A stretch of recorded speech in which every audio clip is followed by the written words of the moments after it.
Hi everyone, in this video I'm going to go through where you can apply with your UCAT score in Australia and New Zealand, and make sure to stick to the end to see our number one piece of advice for applying to medical school. I'm Melvin from MedicMind, a second year medical student from Monash University, and if you're interested in the UCAT, medicine and getting into medical school, be sure to like the video and subscribe to the MedicMind YouTube channel. It is so important to be strategic about where you apply to medical school. By researching different admissions policies, you can make sure to apply to the universities where you're more likely going to get that all-important interview. It can be tricky to navigate lots of different web pages of university information, and that's why we've collated all the most up-to-date information for you. How does UCAT ANZ scoring work? Well, the four cognitive sections of the UCAT, verbal reasoning, decision-making, quantitative reasoning, abstract reasoning, are scored on a scale of 300 to 900. This isn't your raw marks or a percentage, but simply a scale. This means that scores can be compared between years. A total scaled score is generated by adding each of these sections together, giving you a score between 1200 to 3600. Situational judgment is scored on a similar scale between 300 to 900, but is reported separately. Now, looking at the statistics from the 2020 admission cycle can give you a rough idea on where your score might sit in the general cohort. Remember though, that this is previous data and no one can predict how this year's candidates will do in comparison. Average scores may go up and down. The number of candidates was 14,092. The mean verbal reasoning mark was 557. The mean decision-making mark was 635. The mean quantitative reasoning mark was 671. The mean abstract reasoning mark was 644, and the mean situational judgment mark was 592. See a more detailed explanation of past results and statistics with our guide linked in the description. And keep an eye out on the UCAT website for the results this year so you can see who you stand in comparison to this year's cohort. How do universities use UCAT scores?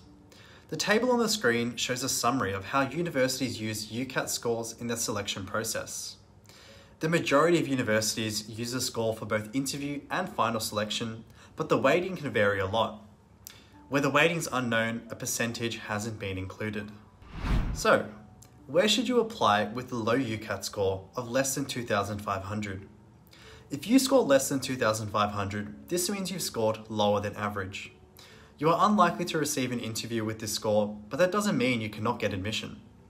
It's best to plan ahead and apply to universities that place little emphasis on UCAT scores. So, where should you apply to with an average UCAT score between 2,500 to 2,800? In this score range, you could receive an interview offer if you're a rural, local student, or if you have a very high ATAR especially. As universities differ on their UCAT emphasis, you should be tactical where you apply to maximize your chance of success. Try applying to as many universities as possible, particularly those that put a lot of emphasis on academics or interview performance. By applying to lots of universities, you're maximizing your chance of obtaining an interview. And by applying to universities that weight interview performance heavily, you're maximizing your chances of admission by not focusing on your UCAT score. Make sure you prepare well for the interviews, as it could be the difference between becoming a doctor or not. So where should you apply to with the high UCAT score, above 2,800?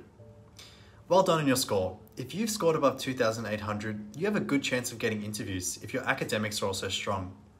You're best applying to universities with a big emphasis on the UCAT, such as the University of Newcastle or the University of Western Australia, who pick applicants to interview based solely on their UCAT ANZ score.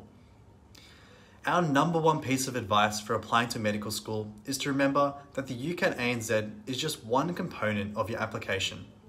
Interview performance usually forms a large part of how applicants are selected, so it's important to prepare well and not let this final hurdle stop you from admission. Check out our interview tips linked in the description below. Thanks for watching this video. We hope you learned a thing or two about where you can apply with your UCAT score. If you have any questions, feel free to leave them in the comments below. And make sure to like the video and share this with your